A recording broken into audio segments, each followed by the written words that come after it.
విష్ణు సహస్రనామ స్తోత్రంలో మహావిష్ణు పరమాత్మకి క్షేత్రజ్ఞుడు, అక్షరుడు అనే రెండు నామాలు ఉన్నాయి. ఈరోజు ఆ రెండింటి గురించి తెలుసుకుందాం. క్షేత్రము అంటే శరీరము అని అర్థం. ఈ శరీరములో ఉంటూ శరీరం యొక్క స్వరూప స్వభావాలను, ఈ శరీరం ఎందుకు ఏర్పడింది, ఎలా ఏర్పడింది అన్న విషయంలో పూర్తిగా పరిజ్ఞానముగా ఉన్న పరమాత్మ కాబట్టి అతన్ని క్షేత్రజ్ఞుడు అని అన్నారు.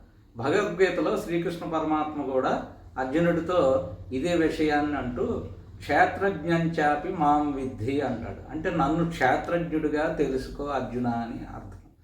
ఇక అక్షరుడు అంటే క్షరము అంటే నాశనము లేనిది అని అర్థం. అక్షరుడు అంటే నాశనము లేనివాడే అని అర్థం.